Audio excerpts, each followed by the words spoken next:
페이팔, 벤모, 젤 중에 어떤 게 가장 좋으냐라는 거죠. 이게 다 말하자면 간편 송금 앱이라고 하잖아요. 많이들 쓰시는지요? 벤모, 페이팔, 그 다음에 캐시 앱, 또 젤이 있는데, 근데 이 중에 젤로 모인다, 몰린다라는 그런 얘기인데요. 왜 그럴까? 라는 언론의 기사예요. 그래서 한번 살펴보겠다. 배경을 한번 알아보자라는 건데요. 먼저 배경은 이게 간편 송금 앱이라고 하는데, 뭐 이전에 우리가 비즈니스를 하면요, 크레딧 카드 결제를 하잖아요. 그쵸? 크레딧 카드를 결제하면 뭐 비자, 마스터, 뭐 아멕스 많이 있는데, 이런 카드 회사에서 1099K라고 하는 거를 발급을 합니다. 이게 의미하는 건 뭐냐면, 내가 비즈니스 오너예요. 내가 카드 매출을 일으키잖아요. 그러면 그 카드 매출이 결국은 카드사를 통해서 내가 입금이 되는 건데, 그 총액, 그 카드사를 통해서 벌어들인 매출액에 대해서 그 크레딧 카드 회사가 IRS에다가도 이러이러한 A사라고 할게요. A사가 이만큼의 카드 매출이 있었습니다 라는 것을 IRS에도 보고하고, 그리고 또 하나의 그 카피, 같은 정보를 이 회사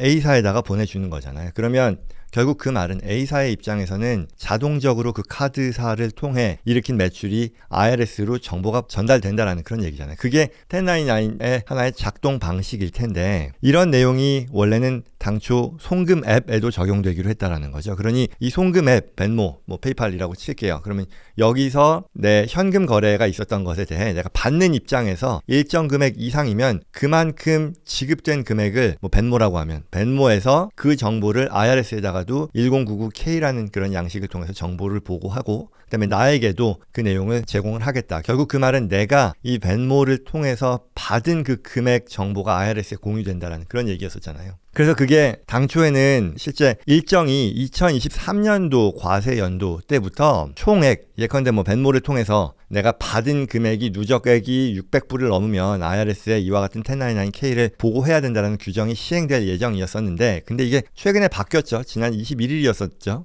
지난달 이러한 제3자 플랫폼을 통한 비즈니스 거래 금액이 이 일정 금액 600불이었었죠. 1099을 발급하고 K를 발급하고 세금 보고를 하도록 하는 건데, 이걸 다시 한번 연기하기로 결정했다는 거죠. 그래서 이번에 또 1년을 더 연기하면서 이게 이제 원래는 딜레이 한다라는 얘기가 1년 더 연장했으니 이제는 23년이 아니라 24년에 대해서 하는 거죠. 현재는 23년에 대해서는 뭐 지금 규정인데 굉장히 높아요. 연 200건 이상이어야 하고, 그 다음에 2만 불이 넘는 리시트, 소득 금액이 있을 경우에만 보고 대상이 되니까 뭐 해당 안 되는 경우가 많겠죠. 그런데 이제 24년도부터는 내용을 더 이제 모든 그 업체들에게 적용을 할 것인데, 이 거래 대상 금액도 600불이 아니라 5,000불로 이제 완화한 거죠. 5,000불을 넘지 않는 경우에는 이 내용을 1099K로 보고하지 않아도 되게 했으니까. 그렇죠? 그래서 25년도죠. 24년도에 거래를 25년에 보고할 때는 5,000불 기준으로 한다라는 그런 얘기고요. 이게 제도가 정착이 되면 점점 더 강화될 것이다라는 거예요. 그런데 이러한 배경인데요. 여러 송금 앱들 중에서 특히 젤로 모인다라는 그런 얘기예요. 그럼 왜 그럴까? 궁금하겠죠, 당연히.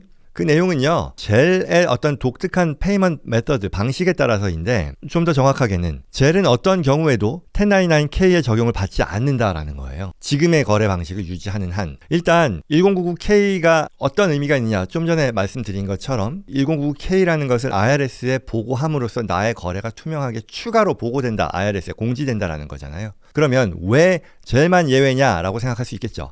이유는 사용자 간에 주고받는 이 현금이요, 젤 안에 잠겨 있는 경우가 없기 때문이라는 얘기죠. 무슨 얘기냐? 젤이라는 것은 은행 간 거래, 뱅크 투 뱅크 트랜스퍼 방식으로 돈을 배달해 주는 역할만 한다는 거죠. 이게 어떤 차이가 있냐면, 벤모나 캐시 앱 또는 뭐 페이팔 같은 경우는 이 앱 자체에서 돈을 보관해 주는 그 어카운트, 디파짓 어카운트의 성격을 제공한다라는 거죠. 그에 반해 젤은 그런 게 없이 은행을 연결해 주는 역할만 하는 거예요. 그래서 이게 은행 간 트랜스퍼이다 보니 별도의 수탁 기관으로 간주되지 않는다라는 거죠. 다른 앱들은 별도의 수탁 기관인 거고요. 마치 크레딧 카드 컴퍼니처럼. 그렇죠. 그러니 그렇다 보니 같은 제3자 현금 송금 앱이라 하더라도 이걸 하나의 금융기관으로 간주하느냐 마느냐에 있어서 젤만 예외가 되더라라는 거죠. 이건 결국 신속성이라는 면에 있어서도, 거래를 신속하게 은행 간 거래로서 내가 전환한다라는 면에 있어서도 젤이 유리했었는데, 이제는 뭐 1099K의 어떤 그 의무 대상에서 벗어난다라는 점에서도 굉장히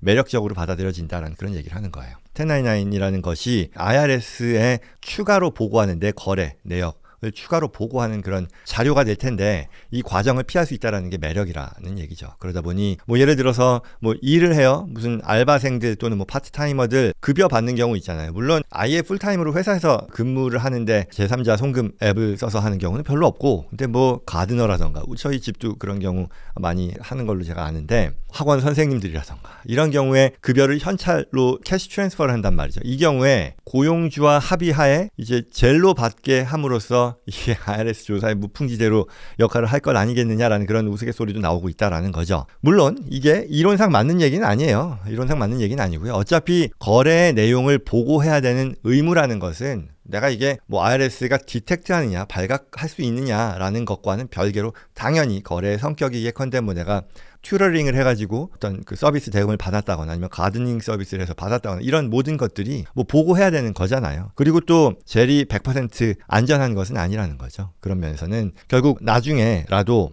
실제 거래 대금을 젤로 송금 받으면서 이게 1099K의 형태로 보고되지 않는다라는 것만으로 다른 문제로 세무감사나 이런 걸 받았을 때 이게 보고되지 않았다라는 게 발각된다면 오히려 더 큰 문제가 될 수 있으니까, 특히 이런 수입 지출에 있어서 이거를 악용해서는 안 된다라는 그런 얘기겠죠. 그래서 뭐 should you switch to gel, 그럼에도 결국 뭐 이빠른 소리를 할 건 아니겠고 하나의 추가의 의무로부터 면제되는 그런 성격이다라는 면에서 젤이 다른 어떤 송금 앱보다 더 매력적으로 보이는 건 분명한 것 같습니다. 그러니 이제 감안하자, 뭐 당연한 얘기지만, 그리고 제가 이제 이 페이팔, 벤모, 젤과 아무 상관없다라는 건 뭐 너무 당연한 얘기일 것이고, 그래서 이런 상황들을 감안해서 지금 젤이 점점 더 인기를 끌게 될 것이다, 끌고 있다라는 그런 기사의 내용이었습니다.